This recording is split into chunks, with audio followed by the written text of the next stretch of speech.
जगा दिया जाए और दरूद पढ़ के मुकद्दर को जगा दिया जाए। दरूद पढ़ के मुकद्दर को जगा दिया जाए। सबे हयात के गेसू सवर ही जाएंगे, सबे हयात के गेसू सवर ही जाएंगे। नबी के नाम पे सब कुछ लुटा दिया जाए। तो वही तलाम सलवा देखना शुक्रिया नबी नवाज। उस देश में लगता है अदालत नहीं होती, उस देश में लगता है अदालत नहीं होती। जिस देश में मजलूम की हिमायत नहीं होती, जिस देश में मजलूमों की हिमायत नहीं होती, मखलूक खुदा अगर किसी मुश्किल में फंसी हो, मखलूक खुदा अगर किसी मुश्किल में फंसी हो, सजदे में पैर आने से इबादत नहीं होती, सजदे में पैर आने से इबादत नहीं होती। हयात मोहतरा अल्लाह ताला का हुक्म है कि उसने हम लोगों को एक शादी कुरान के मौके पर कुछ दिन की बात सुनने और सुनाने की तौफीक अता फरमाई। और मैं अपनी माँ और बहनों से कहूंगा कि जब तक कुरान खुलेगा कोई नजरियात नहीं होनी चाहिए, नहीं तो हम आएगा बंद करके और सब खुलेगा चले जाएंगे और फिर उसका सारा जिम्मेदारी आप हैरान की होगी।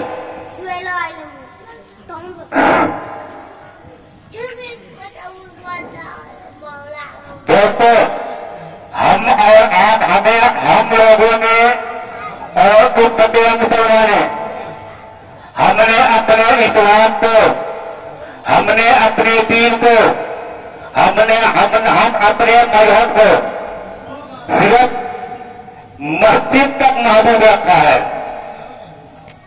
अल्लाह के रसूल की बात हो रही है, इधर अल्लाह का कलाम की बात हो रही है, इधर कुरान की बात चल रही है। अरे वो भी तो माए थी जो अपने बच्चे को कुर्बानियां दिया करते थे, वो भी माए कैसी माई थी जो एक लौटा बेटे को लेकर के आका अलैहिस्सलाम के दरबार में पहुंचती है। आका अलैहिस्सलाम, ये छोटा बच्चा है, ये छोटा बच्चा है, अभी ये कुछ नहीं कर सकता है। आका अलैहिस्सलाम ने इरशाद फरमाया, नहीं मेरी माँ, ये बच्चा क्या करेगा?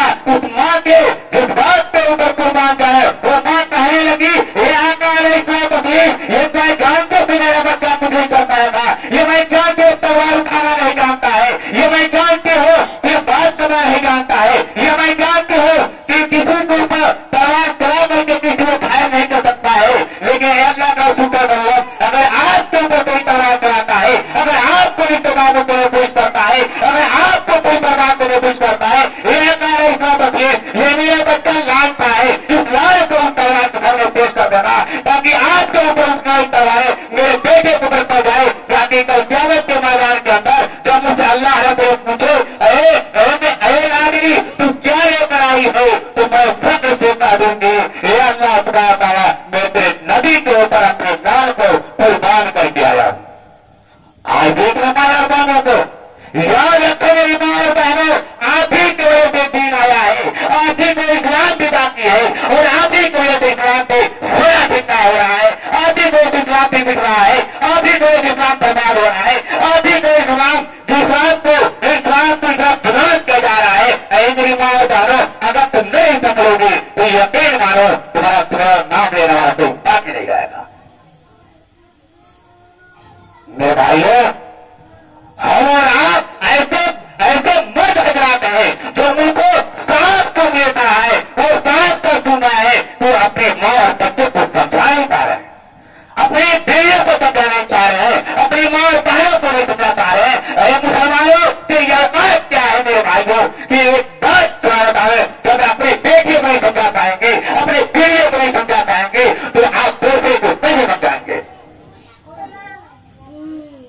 मेरे भाइयों, इस्लाम ऐसा मजहब है, अरे अपने तो अपने गैरों ने इस्लाम को माना है और गैर भी चाहे को बराबर हो गया कि इस्लाम सच्चा मजहब है, पक्का मजहब है। आइए देखिए मेरे भाइयों, तो दुनिया का नजर आपको कराता हूं, दुनिया का सैर कराता हूं, दुनिया आज भी एक रिपोर्ट के मुताबिक इतने झूठ होने के बावजूद भी हिंदुस्तान के अंदर इस्लाम फल भी रहा है, फूल भी रहा है और लोग ईमान से ईमान में दाखिल हो रहे हैं। रोजाना की खबरें आ रही है, लेकिन किसकी विरोध आ रही है? किसकी विरोध आ रही है? कुरान के अंदर जहल फसाद फिल बनता है दिमाग का सुबह ऐदिन्नास, कुरान कह रहा है, हम नहीं कह रहे हैं, ये कुरान की बात मैं कर रहा हूं। जहल फसाद फिल बहर बिमा कसबत ऐदिन्नास, कि दुनिया में उम्मत मुसलमान के ऊपर जो आफतें आती हैं, जो मुश्किलें आ रही हैं, ये इनके अपने कमाई है, इनके अपने कमाई है। मेरे भाइयों, मैं तो ये बताना चाह रहा था, मैं इस्लाम को बोलना चाह रहा था, लेकिन इस्लाम को सिर्फ मस्जिद तक महदूद किया है। हमने इस्लाम को इस्लाम नहीं समझा है, हमने इस्लाम को यही समझा है कि नमाज पढ़ लेते हैं हम मुसलमान हो जाते हैं, हम ज़कात देते हैं हम मुसलमान होते हैं, हम सद्का खैरात कर देते हैं हम मुसलमान होते हैं, हम हज उमरा कर लेते हैं हम मुसलमान होते हैं। लेकिन मेरा ऐसा होना चाहिए, अखलाक ऐसा जारी होना चाहिए, अखलाक हमारे सामने ऐसा दिखना चाहिए कि सामने हमारा देखकर कह दे कि ये ईमान वाला है, ये क्या है, ये कहने तकवा ला इलाहा इल्लल्लाह मुहम्मदुर करने वाला है। हमारे ऊपर, हमारे भाइयों के ऊपर कोई बात होती है, कोई मुसीबत होती है तो हम तो हंसते हैं, उसको कहां से दूर करें, दूर करने वाला नहीं सोचते हैं, उसके ऊपर हंसते हैं कि अल्लाह पर और जाने है कि बात नहीं है।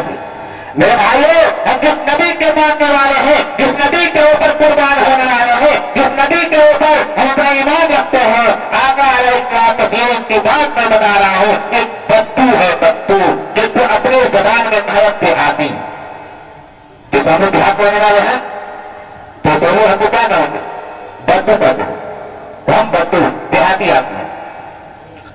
मेरे भाइयों, वो देहाती जो ऊंट को खरीदता है, बकरी को खरीदता है और खरीद करके मक्का के गलियों में आकर के, बैतुल्लाह के गलियों में आकर के अपने ऊंट को कुछ मुनाफे को बेचता है और उस मुनाफे को उसको रोटी रोटी चली जाती है,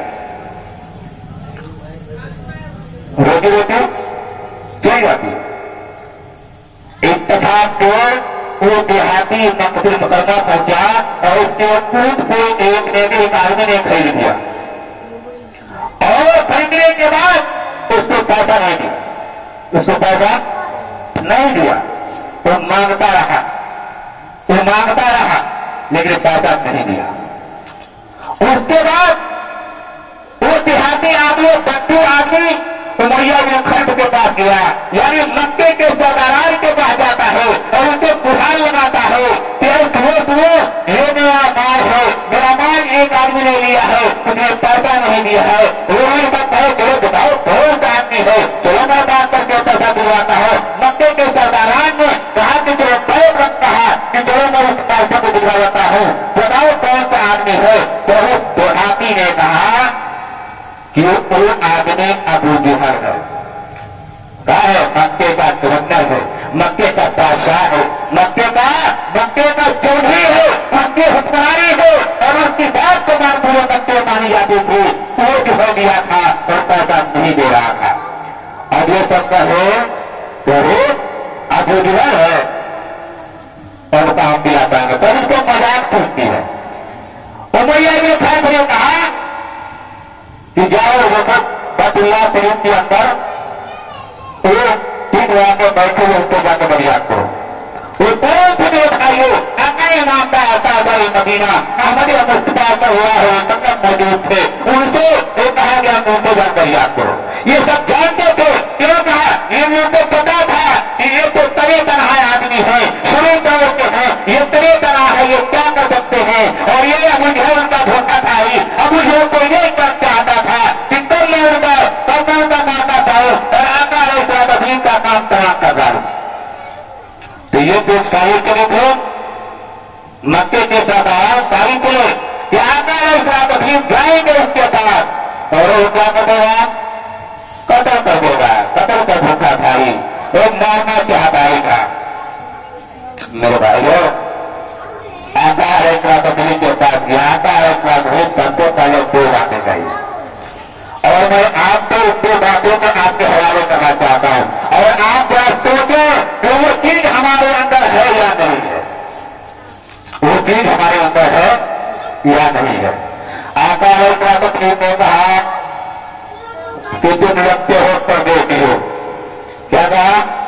लगते हो परदेसी हो।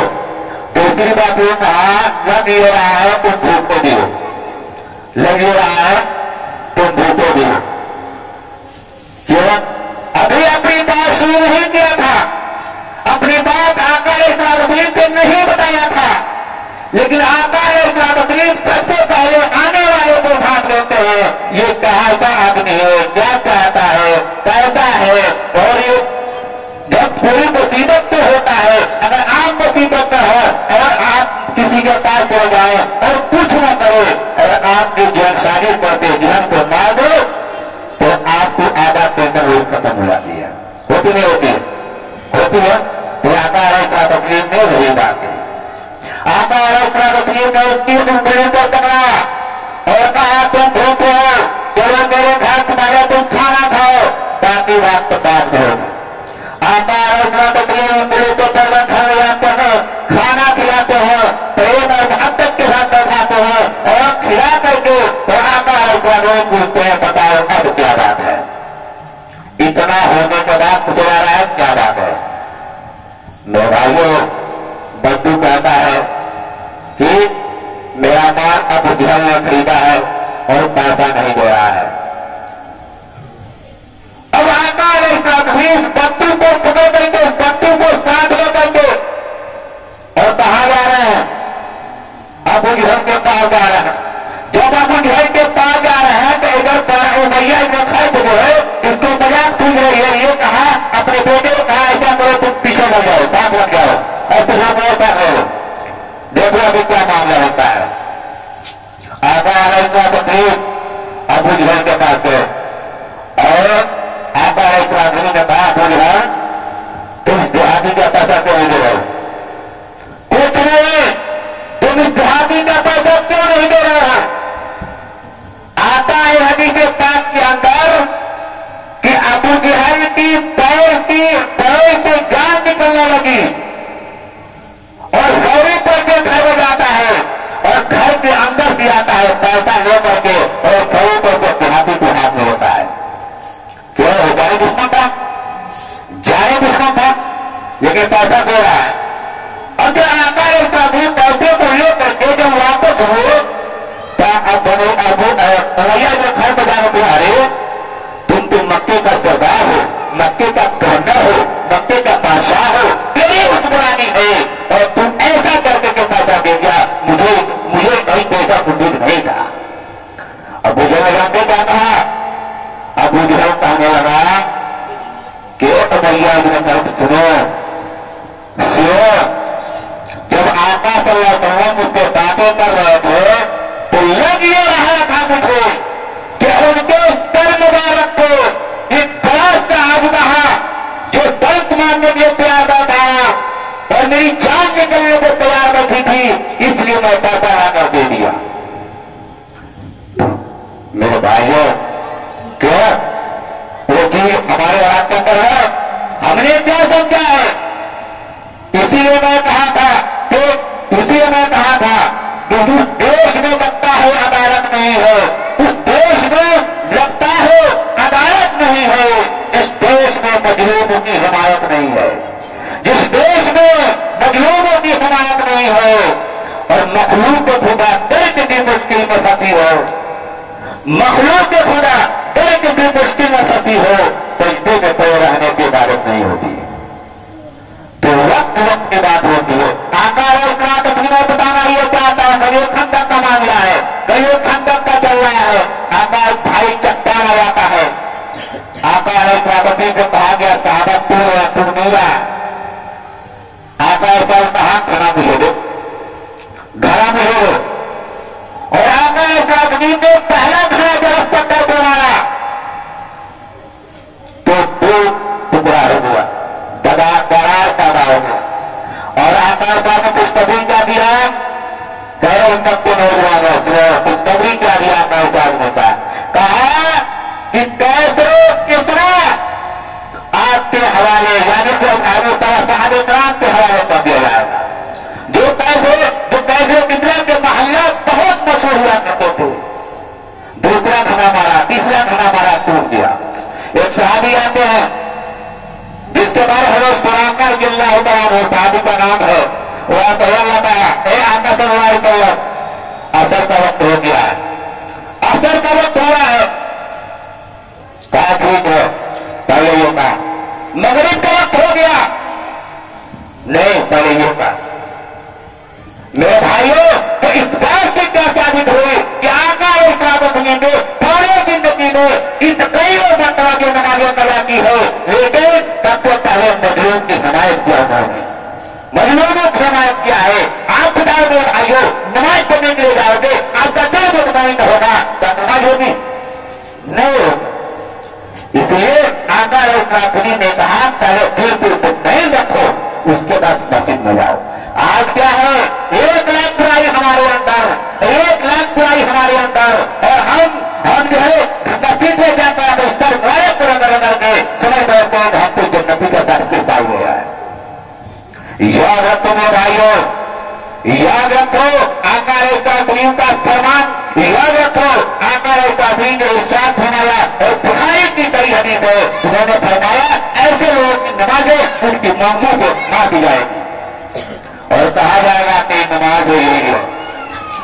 मेरे भाइयों आज हम शादी में मगन है, लेकिन याद है कि ऐसे खुशी न हो कि किसी दूसरे को तकलीफ पहुंच जाए और वो कहने पे आमादा हो जाए, वो बताने पे आमादा हो जाए क्या एक आज कहीं मेरे घर भी ऐसा होता तो मैं भी ये करता। याद रखो मेरे भाइयों उनकी यादें आज तुमको पड़ेगी और यकीन मानना बर्बादी से कोई नहीं उठाएगा। मजलूमों की यादें अल्लाह को कबूल करता है और मजलूम की दुआएं अल्लाह कबूल करता है। मेरे भाइयों इसलिए हमें और आपको ऐसा कभी कोई काम न करें जिससे किसी को तकलीफ पहुंचे और जिसको किसी को तकलीफ पहुंचने के साथ उसको बदुआ लेना का मंगार बन जाए।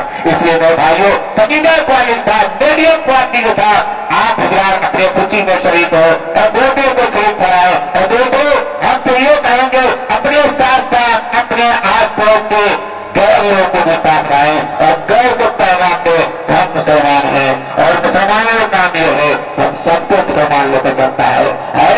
बात के अंदर तुम खैर उम्मती उखरियत लिन्नास तामुरूना बिल मारूफ व तनहौना अनिल मुनकर कि तुम बेहतरीन उम्मत हो, तुम निकाले न हो वो उम्मत। मेरा तक यही है कि तुम गैरों में निकाले न हो। लोग तुम रास्ते हैं और मैं ये नहीं कहता हूं कि मैं कह रहा हूं, मैं मुफस्सिरीन और आपकी बात कर रहा हूं। मुफस्सिरीन ने जो कुरान दिया है वह गैर का लफ्ज़ इस्तेमाल किया है। मेरे भाइयों इसलिए तुम निकाले हो गैरों के लिए, उनको भलाई का हुक्म दो, उनको राह रास्ते लाओ, उनको सही तरीका बताओ, इस्लाम का सही रवैया पेश करो, इस्लाम का सही बोलबाला पेश करो, इस्लाम का सही अरकान उनको बताएं, तब जाकर इस्लाम से मुतासिर होंगे। और इस्लाम से जब मुतासिर होंगे तो यकीन मानो खुदा की कसम कभी भी इस्लाम के ऊपर कोई नहीं उठाएगा। और जब उठाएगा भी तो वही हमारे लिए बनने के तैयार होगा। आपको भी सीधा बात बताता हूँ। आप ईदगाह का मतलब था सबको पता नहीं पता ईदगाह वाली मतलब था किसने हल किया? हमने हल किया, आपने हल किया, किसने हल किया था? किसने हल किया था? हमारे पुराने वतन भाइयों के भाइयों की कृपा नहीं है, उनका कृपा ये है हमें ईदगाह बनवा करके और हम नमाज पढ़ने हमको दिया है। मेरे भाइयों इसलिए आसान खामोश कभी नहीं होना चाहिए, जो हक है हक बात कह देना चाहिए। क्यों किया? हमारी अखलाक को देख करके, आपके मर्द अखलाक को देख करके और आपके रवैये को देख करके कि हाथी मजहर के अंदर कोई ऐसी बात नहीं हुई है, इस बात को देख करके वो लोग आगे आते हैं और अपनी से लोगों को नहीं लगते लगता क्यों छीन कर बंदूकियों नहीं दिए। इसलिए मेरे भाइयों अल्लाह रब्बुल इज्जत दुआ करो, हमें हक बात का अल्लाह रब्बुल दुआ करो, जो कुछ कही गई है हमें अमल करने की तौफीक अता फरमाए। वाक़िअ अल्हम्दुलिल्लाह रब्बिल आलमीन।